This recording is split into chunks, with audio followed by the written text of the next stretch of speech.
I never imagined the day would come when my own son would look me in the eyes and say, "My wife's family comes first. You will always be last." It felt like someone had taken a knife and pushed it straight into my heart.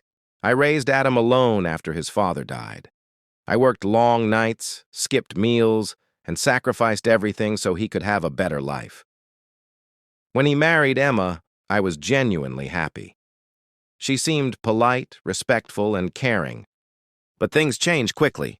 At first, it was small things. He stopped visiting as often. He rarely picked up my calls. He always had an excuse. Then one day, I found out that Emma's parents were moving into a new house. Adam told me he had taken a loan to help them. I was shocked. "Why didn't you tell me?" I asked. He shrugged. "It's not your concern." A few weeks later, my gas heater broke. I asked Adam if he could help me fix it. Nothing big, just a simple repair. But he sighed and said, "Mom, I'm busy with Emma's family. They need me more." I asked him softly, "And I don't?" That's when he said the words that shattered me. "Mom, my wife's family comes first now. You'll always be last." I felt the ground disappear beneath me. I couldn't speak. I couldn't breathe. I just walked away holding back tears. But fate had other plans. One night, Emma's family got into a huge argument. They accused Adam of not doing enough and blamed him for something he didn't even do. He came to my house at 2 a.m. crying, the same boy I raised, but now broken. "Mom, I'm sorry," he whispered. "I forgot who really stood by me." I held him like I used to when he was little. "I was always here," I said. "You just stopped looking." He apologized again and again. After that night, things changed. Adam started visiting regularly, helping me, calling me daily, and making sure I never felt alone again. Sometimes life teaches lessons the hard way, but I'm grateful he finally understood. A mother's love never fades. It waits, and it forgives.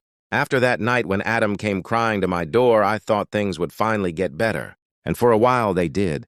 He visited me more often, brought groceries, fixed small things around the house, and even stayed for dinner. I felt like I had my son back. But Emma, she was not happy. One day she called me and said coldly, "Please stop interfering in our marriage. Adam has responsibilities. Don't make him choose." I calmly replied, "I am not taking him away from you. I'm only his mother." She hung up without saying another word.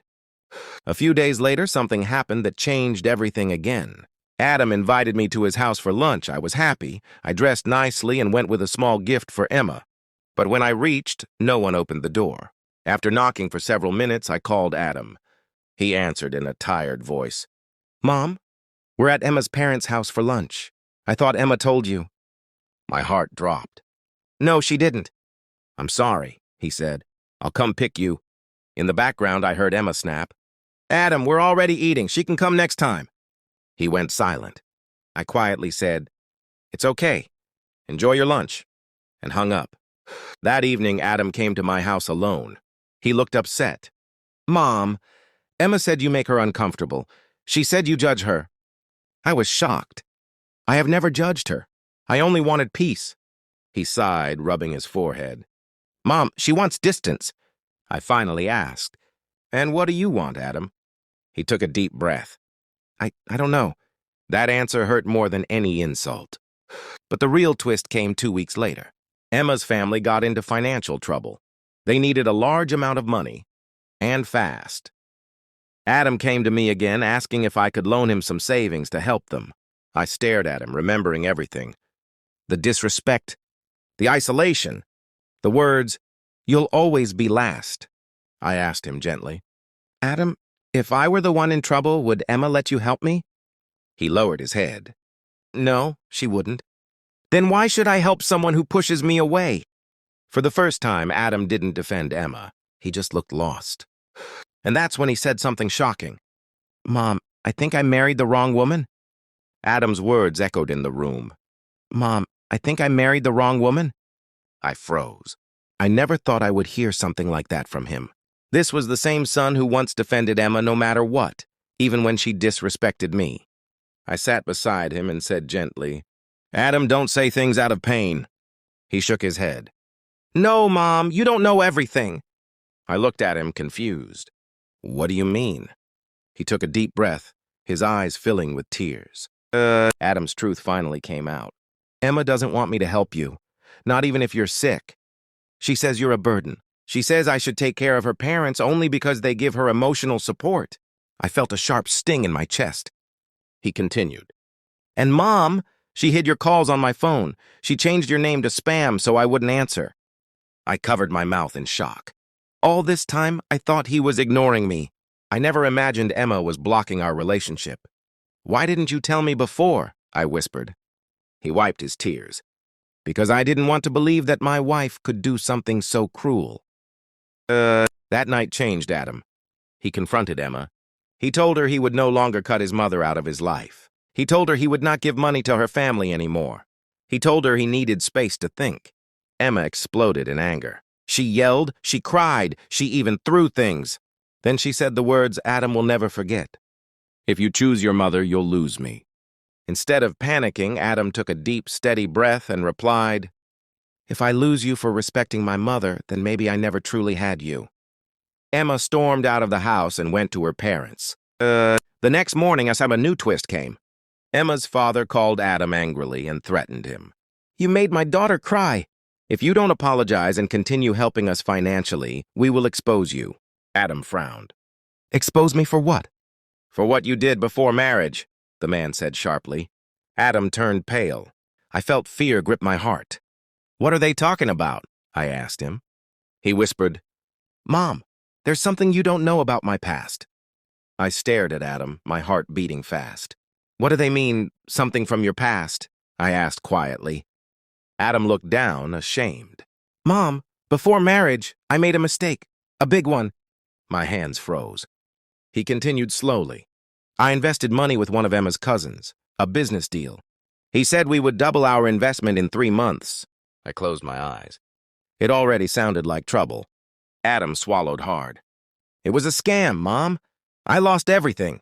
I didn't want you to worry, so I never told you. Emma's family helped me pay part of the debt, but they made me sign a paper. My stomach twisted. What paper? I asked. He whispered, a paper that says I owe them money and must support them financially until the debt is cleared. I felt like the ground slipped from under my feet. And now they're using it to control you? I asked. Adam nodded. Yes. They say they'll go to court and ruin my reputation if I stop helping them.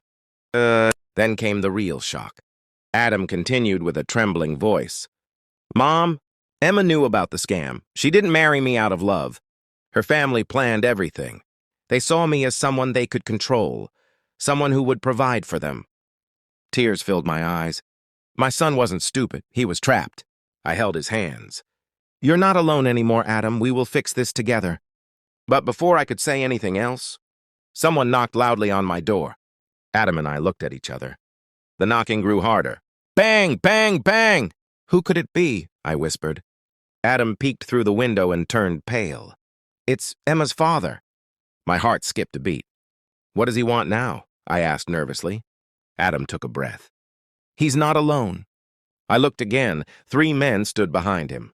Something felt very wrong. Bang! Bang! Open the door, Emma's father shouted. Adam pulled me behind him protectively. Mom, stay back. This is going to get ugly. The banging on my door grew louder. Bang! Bang! Bang! Open the door right now, Emma's father yelled. Adam held my hand. Mom, don't worry. I'm not letting anything happen to you. I whispered, should we call the police? But before Adam could answer, Emma's father kicked the door. The whole house shook. Adam shouted, Stop! This is illegal! But the men outside continued hitting the door. Then suddenly, a neighbor shouted from the street, I already called the police. They're on the way. Emma's father froze for a moment, then tried to leave, but it was too late. Police cars pulled up with sirens. Red and blue lights flashed across the house. Officers jumped out and stopped Emma's father and the men with him.